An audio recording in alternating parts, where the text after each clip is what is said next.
Corte Suprema de Justicia de la Nación. La Corte tiene algunas características particulares. La más conocida en relación con el medio ambiente es la participación en el tema del saneamiento del riachuelo, que involucra a millones de personas, industrias, planes de vivienda, limpieza. ¿Por qué se metieron en el tema, por ejemplo, del riachuelo?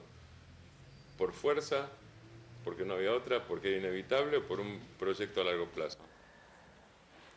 Hay que tener en cuenta que uno en los tribunales actúa de acuerdo al pedido de la gente. Históricamente los tribunales aquí en todo el mundo fueron muy reacios a recibir peticiones muy amplias de toda la población. Generalmente los tribunales recibían presentaciones de grupos muy reducidos, generalmente de élites intelectuales, económicas. En este caso se recibe una presentación hecha por habitantes de la Villa Inflamable, que es un grupo de personas que vive en una marginación muy grande, un grupo muy vulnerable, con muchas necesidades, y la política de esta Corte, de esta composición actual, es favorecer el acceso a justicia. Por ello nosotros recibimos esa presentación, abrimos la causa porque la presentación a su vez se funda en la Constitución, y la Constitución dice que debemos proteger el ambiente.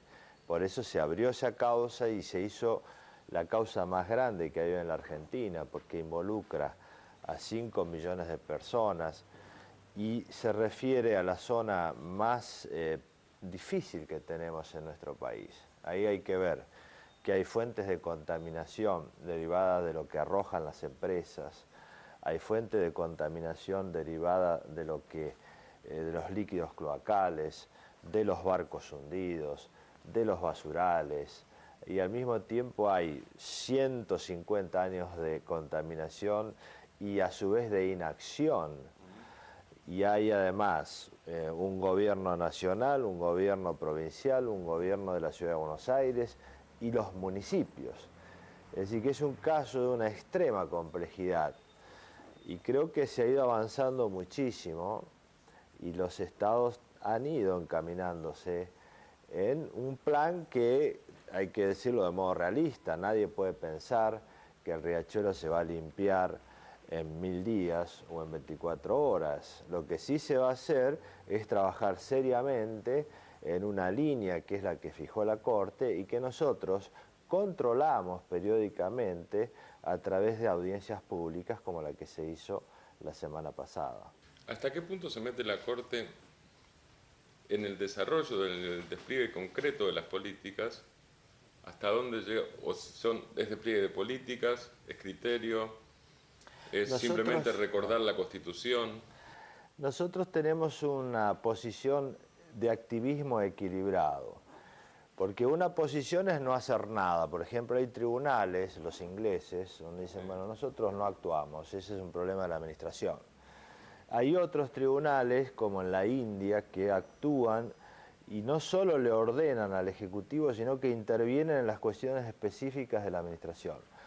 Nosotros adoptamos una postura intermedia, le hemos dicho, mire, acá el riachuelo está contaminado, hay que presentar un plan, pero no decimos cómo es el plan ni cómo se ejecuta. Esa es una facultad de la administración, porque hay que respetar la división de poderes. Así como se pide que se respete la división de poderes de los jueces, también hay que respetar la del Ejecutivo, que tiene que administrar el presupuesto, tiene que designar los funcionarios, intervienen muchos ministerios, distintos niveles de la administración, y la verdad es que lo que nosotros hacemos es discutir el programa. Este plan se discutió mucho, se intervinieron todas las ONG ambientales, las de la zona, mucha participación popular, y hay hoy un grado de ejecución interesante. Gradualmente se va ejecutando y empujando, ¿no? Yo creo que vamos bien. ¿En qué otros terrenos la Corte quiere involucrarse en el tema del medio ambiente? Bueno, yo creo que la Corte hoy tiene muchos temas ambientales, muchos, de todo el país y prácticamente en casi todas las áreas. Entonces nosotros lo que tratamos de hacer es administrar esa litigiosidad en primer lugar con equilibrio, porque hay que tener en cuenta una gran cantidad de factores. Y también tratando de que exista participación popular y diálogo político-social.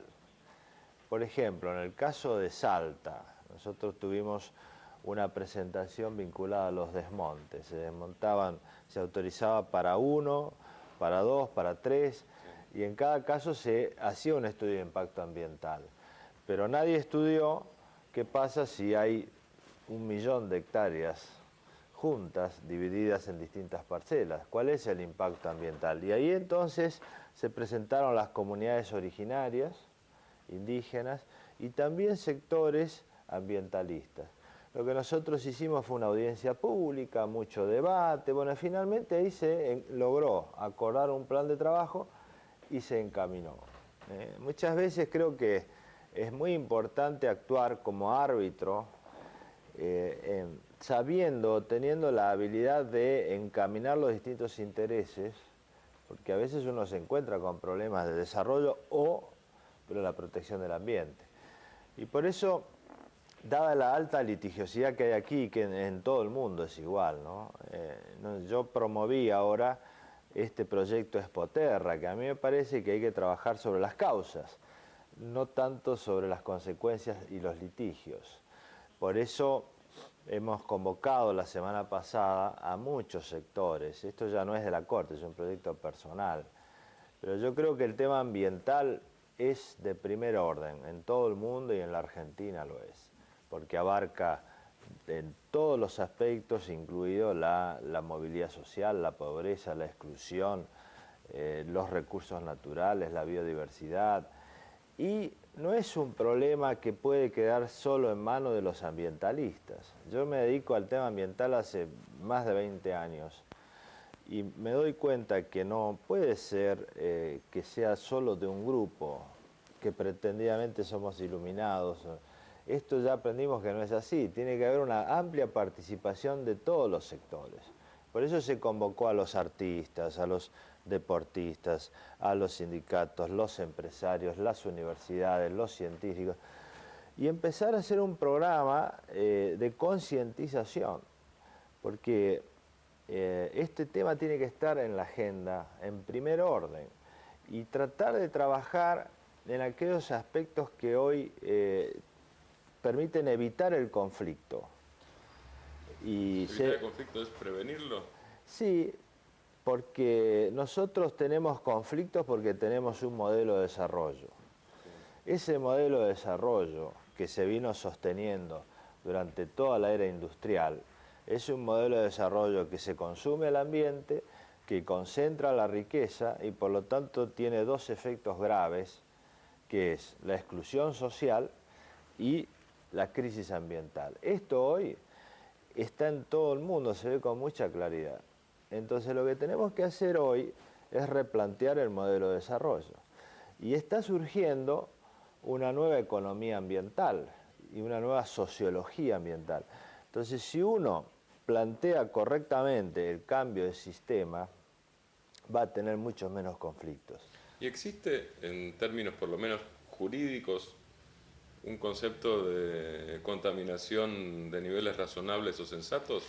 Sí, claro, eso está regulado. Porque si no es fundamentalismo ambiental, digo, si no, no habría desarrollo industrial posible, ¿no es cierto? Ni de ningún tipo. No, el ambiente, la defensa del ambiente no significa volver a la edad de piedra. Sí. Pero pongamos ejemplos concretos para que entiendan todos de qué hablamos. Por ejemplo, la energía, que es el gran tema de contaminación, por los efectos de gases que se van elevando y calientan el planeta.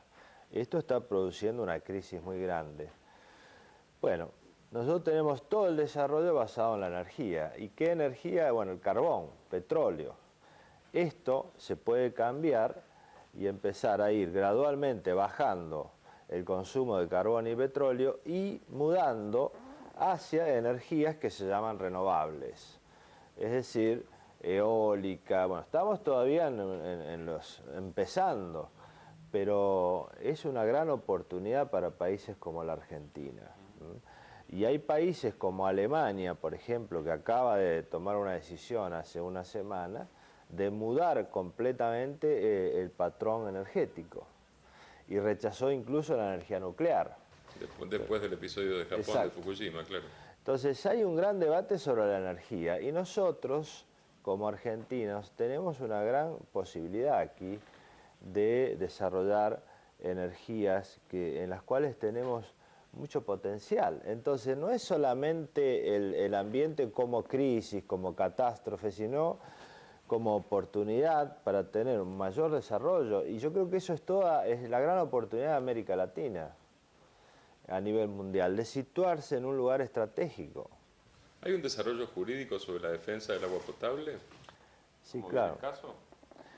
Fíjense, nosotros hace una generación, la generación anterior a la nuestra, consumía el agua ilimitadamente. Y nuestra generación ya paga por el agua potable. A todo el mundo le llega una factura. O sea, la consume ilimitadamente, pero la paga cuando la tiene. La pagamos. El problema es que solo el 1% del agua que hay es potable. Es decir, es muy poca el agua potable. Y entonces ya se volvió un recurso escaso. Y el problema que esto genera es que nosotros ya ahora y la generación que viene vamos a tener que pagar cada vez más por el agua potable. Al punto tal que se habla que va a haber muchos sectores que no van a poder pagar. Entonces, el efecto de la crisis ambiental lo pagan los excluidos, los más vulnerables, porque no van a poder pagar el agua potable. Y esto es tan grave que Naciones Unidas declaró hace 3 años un derecho humano al agua potable. Así que no es una hipótesis abstracta. Estamos hablando de mucha gente, por ejemplo, en nuestros países, puede llegar un momento en el cual queden excluidos del acceso al agua potable. Entonces nosotros tenemos que plantear una política clara de 10, 20 años para prevenir estos problemas, que son problemas estratégicos, que van a configurar el modo en el cual se plantean los conflictos sociales, políticos y económicos. No son temas menores, son grandes temas. Doctor Lorenzetti, esto es un tema, el tema del medio ambiente es un tema de igualdad y de igualdad de oportunidades, igualdad de derechos. Hay otros campos que a veces tienen o generan noticias dentro del propio Poder Judicial. ¿Qué opina como presidente de la Corte cuando un miembro del Poder Judicial en Tucumán realiza un acto de discriminación contra las mujeres que trabajan poco, que quieren ir temprano, quieren horario corrido para no trabajar e irse temprano y dejar las tareas abandonadas? ¿De dónde surge y cómo se corrige? Bueno, ¿de dónde surge? Surge de la cultura. De la cultura. De la cultura. Una cultura absolutamente equivocada y ya hubo muchas transformaciones en el mundo como para sostener eso. Me parece que es un anacronismo sostener eso. No solo históricamente, nosotros en la Argentina tenemos una tradición muy importante de las luchas de la igualdad de la mujer, desde Evita, y también desde la experiencia de cada uno, sin ser grandes teóricos, ¿no? Mi madre ha sido maestra de escuela y yo siempre tengo la imagen de lo que han trabajado esa generación y que siguen trabajando. Y acá mismo en tribunales, ¿no es cierto? Las mujeres tienen un gran aporte, trabajan muchísimo, entonces me parece una cosa que no tiene ningún sentido. Ahora, ¿cómo se combate? Nosotros hemos fijado una política de Estado muy clara de igualdad de género, que está hoy a cargo de la doctora Argibay. Y entonces hay políticas que se traducen en, primero, la educación. Hay muchos cursos de sensibilización sobre la problemática de género, porque está tan metido culturalmente que algunos ni se dan cuenta. Me parece, entra en el criterio de lo normal. Me parece normal tratar... Y ya, entonces, combatir los malos hábitos que devienen de la cultura es muy importante. Entonces, la primera cuestión es educativa. Se ha hecho mucho en ese campo. Hoy hay cursos en todo el país. La segunda cuestión también es censurar eso, ¿no? Nosotros hemos censurado esas declaraciones y todas las que se opongan a la igualdad de género. Y después también establecer políticas de promoción de la igualdad. Entonces, estamos haciendo estadísticas para ver cómo están equiparados los géneros, dónde hay necesidad de promover para que exista mayor igualdad. Se ha hecho un mapa que está publicado en internet sobre cómo es la composición de la igualdad o discriminación de géneros en la Argentina. Estamos trabajando fuerte. ¿Cómo son las relaciones hoy entre dos de los poderes, por lo menos, para tomar dos de los tres? Entre Poder Legislativo, Corte Suprema como cabeza, y Poder Ejecutivo, obviamente, Presidencia o Presidenta de la Nación, de ahí ya no solo como cabeza, sino como unipersonal, según dice la Constitución.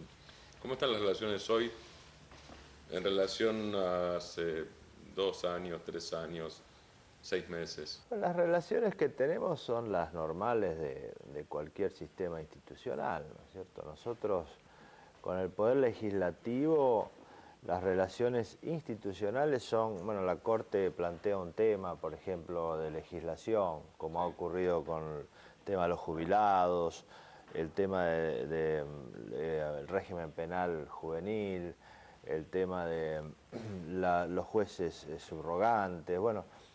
Y entonces el Congreso legisla y luego puede volver acá porque hay una inconstitucionalidad y después vuelve allá para legislar. Entonces eso lo llamamos diálogo de poderes, un diálogo institucional. Una cosa es que yo hable con un legislador, pero el diálogo institucional se da por las decisiones que cada uno produce. Entonces las sentencias nuestras tienen reflejo en legislación y la legislación a su vez tiene reflejo en las sentencias. Y en eso yo creo que hay una dinámica interesante, que el Poder Judicial declara muchas inconstitucionalidades, pues a veces bien, a veces también hay que reconocer que excesivamente. Entonces estamos buscando un equilibrio de las leyes del Congreso. Y bueno, en ese sentido hay un diálogo institucional. Y con el Poder Ejecutivo también. Hay sentencias que a veces les gustan, otras que no les gustan. Pero ¿Hay presiones? A mí me parece que las presiones, lo que se llaman presiones habitualmente en la calle, bueno, acá una persona común que camina por la vereda, como era yo antes de venir acá, y dice, bueno, sí hay presiones, porque no solo de los poderes políticos, sino económicos, sociales, los medios, todo. En sentido amplio, ¿no? Yo de la vida que yo llevaba antes en Rafaela, caminando de abogado tranquilo acá, claro que hay presiones, pero yo creo que eso no es un factor. Pero yo digo, ¿hay alguien que llama y presiona o coacciona para nosotros en eso? un fallo? No. ¿Del Poder Ejecutivo a eso? No, las presiones en sentido amplio sí, porque uno puede declarar, hacer una declaración que le gusta, que no le gusta, bueno, pero eso forma parte de la vida pública. Yo creo que nosotros tenemos que admitir que opinen, no solo la presidenta o los ministros, sino todo el mundo, las organizaciones sociales, todos opinan, critican o elogian, y eso es bueno, a eso no se le puede llamar presión. Eso sí ha ocurrido. Serían tensiones sociales o políticas, en todo caso. Pero forma parte de la vida pública. Si no, tendríamos la paz de los muertos que nosotros hemos tenido ya. Pasó eso, ¿no? En la Argentina, claro, sí, experiencias terribles sobre eso. Entonces yo digo siempre, yo prefiero que escuchar un insulto, algo que no me gusta, los discursos, que como se los llama, a veces odiosos, antes que el silencio. El silencio es el peor escenario.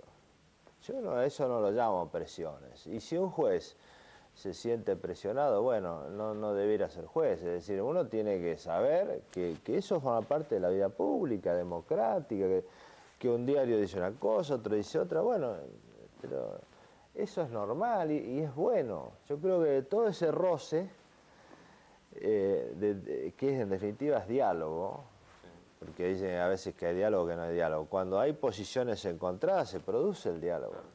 Y hay siempre una síntesis de esa lucha de posiciones que beneficia, nunca se va para atrás, siempre se va para adelante. Nosotros tenemos que saber que hay casos aquí en la Corte, casi todos, que tienen un altísimo impacto. En esos casos, a mí me parece que está muy bien que todo el mundo opine, porque uno también percibe cuál es el estado de la sociedad. Muchos jueces sostienen que esa es una manera que los jueces tienen que escuchar. Pero uno, en definitiva, falla lo que corresponde en el caso. Y así es, ¿no? Yo creo que en eso no hay que exagerar y decir, bueno, hay todo el tiempo presiones, ¿no? En uno de los casos no le voy a preguntar sobre fallos posibles, porque seguramente me va a decir que no me va a poder contestar, pero sí sobre un tema. ¿La Corte tiene pronunciamiento de fondo ya realizado sobre el tema, por un lado, de la identidad, hablo de chicos restituidos, y por el otro lado, de las formas de llegar a comprobación de identidad, como el ADN llamado compulsivo? Y lo que ocurre es que nosotros tenemos seguramente que resolver un caso que es ampliamente conocido, que ha sido decidido por la Cámara de Casación, y de alta sensibilidad. Y la verdad, a mí me gustaría que me comprendan en ese sentido. Cualquier cosa que uno diga, ya sea de los precedentes o del contexto o del caso en sí, puede dar lugar a que alguien entienda o presuma alguna solución. Y lo importante es que nosotros tratemos de dar credibilidad a la justicia. Es decir, yo siempre pongo en la posición de un ciudadano que tiene un caso y va a ver a un juez. Si ya sabe para dónde va a decidir el juez, la verdad que ni vale la pena ir. Se desprestigia el Poder Judicial. Entonces uno puede fallar de una manera, aún en el mismo tema, de distintas maneras, porque los casos dependen de lo que plantean las partes, de cómo se interpone el recurso extraordinario, de cómo llega acá, de lo que escriben los abogados, de las leyes que van cambiando. En estos casos ha cambiado la legislación. Entonces hay que ser muy cuidadosos porque todos merecen respeto. Y nosotros vamos a discutir estos temas con la mayor seriedad porque la verdad es que son temas difíciles. La Argentina tuvo una historia terrible en estos temas. Entonces debemos ser muy respetuosos de todo eso. ¿Existe el derecho a la verdad como un derecho colectivo? Bueno, nosotros hemos escrito sobre eso aquí en algunos fallos. De hecho, en sentido amplio, la Corte viene sosteniendo esa idea. Y bueno, yo también lo he escrito en forma particular, en libros. Pero hay un derecho a la verdad. Yo digo siempre, ¿no? Los derechos primero comienzan en las luchas sociales, ¿no? Porque no existen las respuestas institucionales. Entonces acá hubo muchas luchas sociales que pidieron por la verdad. Eso se trasladó luego a la jurisprudencia, no es al revés, no hay un grupo de jueces iluminados o de legisladores, al contrario, si uno lo sigue va viendo casi un correlato muy fuerte entre las luchas sociales y las respuestas institucionales. Por eso yo digo, esto es analógicamente aplicable al ambiente. Claro. Hay que generar luchas sociales ambientales para que haya respuestas institucionales. Acá hubo... Eso es casi evita, ¿no? De cada necesidad hay un derecho. Y sí, es así. Pero, por ejemplo, se empezó con el habeas data, el derecho a conocer la identidad personal. Hubo casos vinculados a personas que no conocían el paradero, que habían desaparecido sus parientes, con el amparo. Luego vinieron los juicios fuertes, ¿no? De los juicios de la verdad, donde ya hubo investigaciones penales. Luego los juicios de lesa humanidad, donde hay una revisión general de lo ocurrido principalmente hoy tenemos juicios de lesa humanidad en casi todos los centros clandestinos de detención. Y después viene esta otra situación que es casi única, ¿no? Por sus características especiales en el mundo, de los chicos que hoy ya no lo son, pero que que nacieron en el cautiverio, la apropiación. Es todo un tema muy complejos, sobre todo después de 30 años. Entonces, por eso nosotros hemos tenido mucho cuidado en ir resolviendo estos casos. La Corte se pronunció en varios casos sobre que las cautelares no podían tener un efecto infinito en el tiempo, Sí. si no dejaban de ser cautelares y pasaban a ser de hecho fallos de fondo. ¿Cómo puede controlarse ese criterio para que no solo quede un criterio, sino que se convierta en un plazo? Bueno, las cosas cambian de dos maneras, o por una ley o por la jurisprudencia. Si se dictara una ley regulando el tema de las cautelares, obviamente sería más claro y uno puede tener una postura muy abierta, como hay hoy en la ley, o establecer una serie de requisitos. Bueno, esta es una vía legislativa. Como no tenemos hoy, lo que tenemos es un sistema de pedido de cautelares que es muy abierto. ¿Por qué? Porque a su vez esto tiene su razón, no es que es por negligencia, por el contrario, es un sistema de protección de derechos. En la época en que era mucho más difícil proteger los derechos, las cautelares es un modo rápido de proteger derechos frente a su violación y no esperar a 5 o 6 años. Pero como todos los fenómenos hoy nos mudamos hacia el otro extremo, es que se dictan cautelares que duran 6 o 7 años y no se resuelve la cuestión de fondo. Esto es una desnaturalización. De lo que ha dicho la Corte, y que en esto la mayoría de la doctrina coincide, es que no se puede decidir una cuestión de fondo por una cautelar. La cautelar tiene que proteger el derecho cuando está amenazado en el momento, pero no puede prolongarse y no resolver nunca la cuestión de fondo. Entonces esto lo hemos dicho ya en varios precedentes. ¿Cómo evoluciona? Si no hay una reforma legal, bueno, la Corte va diciendo, cuando la Corte sienta el criterio 2 o 3 casos, los tribunales inferiores empiezan a repetirlo y se genera una corriente jurisprudencial uniforme o por lo menos mayoritaria. Ese es un sistema más lento que la ley, pero es lo que está pasando. Doctor Lorenzetti, gracias. Muchas gracias por esta entrevista. Gracias a ustedes. Ricardo Lorenzetti, presidente de la Corte Suprema, en su despacho, en pleno trabajo.